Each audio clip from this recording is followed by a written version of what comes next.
पार्श्वभूमीवर आपण जर बघितलं तर माणिकराव कोकाटे हे कोर्टातून बाहेर आलेले आहेत। आपण त्यांची या सगळ्या काळामध्ये प्रतिक्रिया जाणून घेण्याचा प्रयत्न करणार आहोत। माणिकराव कोकाटे हे आता बाहेर येताना आपल्याला या ठिकाणी पाहायला मिळतात आणि आपण त्यांची आता प्रतिक्रिया जाणून घेणार आहोत। माणिकराव कोकाटे यांना नाशिकच्या जिल्हा न्यायालयाने दोषी ठरवलेलं आहे।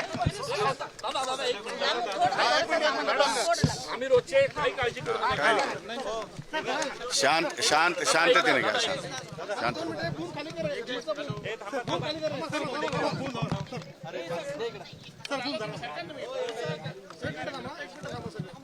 शांत शांत शांत गर्दी करू नका।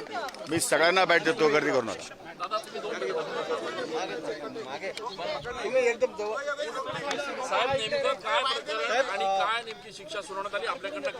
हे बघा की ही राजकीय केस होती। गेल्या 30 वर्षापूर्वी ही केस रजिस्टर झालेली आहे।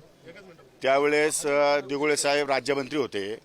माझं आणि दिघोळे साहेबांचं राजकीय वैर होतं आणि त्या वैरत्वापोटी त्यांनी सरकारला सांगून माझ्यावरती ही केस केलेली होती। त्या केसचा निकाल 30 वर्षानंतर आज पहिल्यांदा लागलेला आहे। मेहरबान न्यायालयाने त्यांचा निकाल सुनावलेला आहे। निकालपत्र हे मोठं आहे, 40 पानाचं आहे। मी अजून वाचलेलं नाही। वाचून त्या संदर्भात मी आपल्याला व्यवस्थितपणे मार्गदर्शन करेल आणि त्यासाठी मी अपील या ठिकाणी करण्याचा निर्णय घेतलेला आहे। आपल्याकडनं जामिनासाठी काही या ठिकाणी हा, जामीन तर नियमाने कायद्यानुसार जे काही करता येईल ते सगळं केलेलं आहे। साहेब, पण जे सरकारी पक्ष होते त्यांचं असं म्हणणं होतं की आपण उत्पन्न कमी दाखवलं आणि सरकारचे सदनिका ह्या लाटल्यात आणि जे 4 फ्लॅट घेतलेले होते त्यापैकी 4ची 4 आपण आणि आपल्या भावाने आता त्या संदर्भात मी अजून जजमेंट वाचलेलं नाही। सरकारी वकिलांचं काय म्हणणं ते मला माहिती नाही। मी जजमेंट वाचलेलं नाही आणि ते जजमेंट वाचलं की मी तुम्हाला त्याच्यावरती सविस्तर या ठिकाणी न्यूज देऊ शकतो। पण आपल्या शिक्षेची जी आता हे सगळं प्रकरण समोर आल्यानंतर आता राजीनाम्याची मागणी देखील लगेच होऊ शकते ना, काय राजीनाम्याची मागणी होऊ शकते, पण त्यासाठी अपिलेट प्रोव्हिजन आहेत। राजकीयदृष्ट्या देशामध्ये अशा प्रकारचे अनेक निकाल झालेले आहेत आणि त्या दृष्टिकोनातून मी अपिलामध्ये जाणार आहे, हायकोर्टामध्ये जाणार आहे। त्यामुळे न्याय मागण्याचा अधिकार, जसा न्यायालयाला निकाल सुनावण्याचा अधिकार आहे तसा न्याय मागण्याचा अधिकार मला पण एक नागरिक बनून, तेव्हा मी वरच्या कोर्टामध्ये न्याय मागणार आहे। गेल्या काही वर्षांपासून जर बघितलं तर कृषी मंत्री अब्दुल सत्तार असतील, नंतरच्या काळामध्ये धनंजय मुंडे असतील, आता तुम्ही एकूणच कृषी मंत्री पण आज उपलब्ध झालेलं नाही ना हे कृषी मंत्री झाल्यानंतर। हे प्रकरण मुळात 30 वर्षापूर्वीच आहे। त्यामुळे आज झाले, ज्यावेळेस मी राजकारणात जस्ट प्रवेश केला होता, मी त्यावेळेस आमदार सुद्धा होतो की नव्हतं मला माहित नाही। त्यामुळे तो काळ आणि आजचा काळचा मध्ये फरक आहे।